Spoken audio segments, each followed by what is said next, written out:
ଆଜି ରାତିରେ ସେ ଝିଅ ବା ନାରୀ ତୁମକୁ ଫୋନ୍ କରିବ, ହାତ ଧରିକି ରୁମ୍କୁ ଡାକିବ, ଯାହା ଚାହିଁବେ ତାହା କରିବ।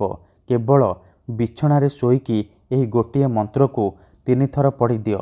ହଁ ଫ୍ରେଣ୍ଡସ୍, ଆପଣ ସମସ୍ତଙ୍କର ଇଚ୍ଛା ଥିବ ସୁନ୍ଦରୀରୁ ସୁନ୍ଦରୀ ଝିଅକୁ ପଟେଇବା ପାଇଁ, ପଡ଼ିଶା ଘର ସୁନ୍ଦରୀ ଭାଉଜକୁ ପଟେଇବା ପାଇଁ, ତା'ଠାରୁ ନିଜର ମନ ମୁତାବକ କାମ ହାସଲ କରିବା ପାଇଁ। କିନ୍ତୁ ଇଏ ଏତେ ସହଜ ନୁହେଁ।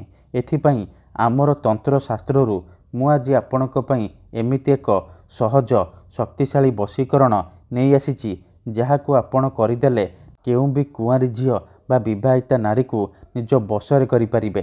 ତାକୁ ପଟେଇ ତା'ଠାରୁ ନିଜର ମନ ମୁତାବକ କାମ ହାସଲ କରିପାରିବେ। ଏହି ବଶୀକରଣ କରିବା ପାଇଁ ଆପଣଙ୍କୁ କୌଣସି ପ୍ରକାର ସାମଗ୍ରୀର ଆବଶ୍ୟକ ନାହିଁ କିମ୍ବା କିଛି ବି ପଇସା ଖର୍ଚ୍ଚ କରିବାକୁ ପଡ଼ିବନି। କେବଳ ଯେତେବେଳେ ଆପଣ ରାତିରେ ଶୋଇବା ପାଇଁ ଯିବେ, ନିଜ ବିଛଣାରେ ଶୋଇକି ଏହି ମନ୍ତ୍ରକୁ 3 ଥର ପଢ଼ିବାର ଅଛି। ତାପରେ ଦେଖିବେ ଚମତ୍କାର। ତେବେ ଏହି ବଶୀକରଣ ଆପଣ କିପରି କରିବେ, କେମିତି କରିବେ, ଏହାର ପ୍ରୟୋଗ ବିଧି କ'ଣ, ମୁଁ ଆପଣଙ୍କୁ ଶିଖେଇବି। ଜାଣିବା ପୂର୍ବରୁ ଯଦି ଆପଣ ଆମ ଚ୍ୟାନେଲକୁ ପ୍ରଥମ ଥର ଆସିଛନ୍ତି, ତେବେ ଦୟାକରି ଚ୍ୟାନେଲକୁ ସବସ୍କ୍ରାଇବ୍ କରି ପାଖରେ ଥିବା ବେଲ୍ ଆଇକନ୍କୁ ମଧ୍ୟ ଦବାଇ ଦିଅନ୍ତୁ, ଯାହାଦ୍ୱାରା ଆମେ ଯେଉଁ ବି ଭିଡ଼ିଓ ଅପଲୋଡ଼ କରିବୁ ସର୍ବପ୍ରଥମେ ଆପଣ ଦେଖିପାରିବେ ଆଉ ତା'ର ଲାଭ ପାଇପାରିବେ। ତେବେ ଚାଲନ୍ତୁ ଜାଣିବା ଏହି ବଶୀକରଣ ଆପଣ କିପରି କରିବେ।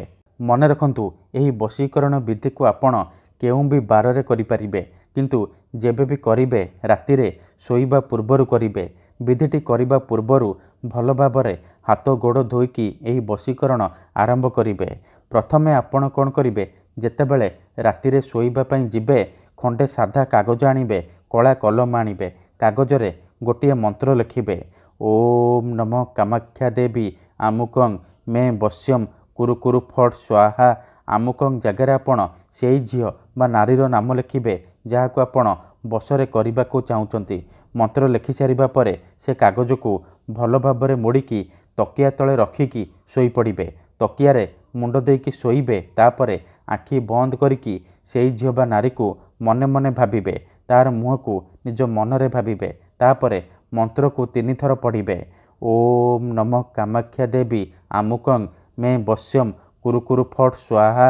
ଆମୁକଂ ଜାଗାରେ ଆପଣ ସେଇ ଝିଅ ବା ନାରୀର ନାମ କହିବେ, ଯାହାକୁ ଆପଣ ବଶରେ କରିବାକୁ ଚାହୁଁଛନ୍ତି। ମନ୍ତ୍ରକୁ 3 ଥର ପଢ଼ି ସାରିବା ପରେ ପବନରେ ଗୋଟିଏ ଥର ଫୁଙ୍କିଦେବେ। ଗ୍ୟାରେଣ୍ଟି ଦେଉଛି, ଏତିକି କରିକି ଦେଖନ୍ତୁ, ଯେଉଁ ଝିଅ ବା ନାରୀ ପାଇଁ ଆପଣ ଏହି ବଶୀକରଣ କରିଥିବେ, ସିଏ ଆପଣଙ୍କ ପ୍ରେମରେ ଦିବାନୀ ହେଇଯିବ। ଯାହା ଚାହିଁବେ ତାହା କରିବ। ଧନ୍ୟବାଦ।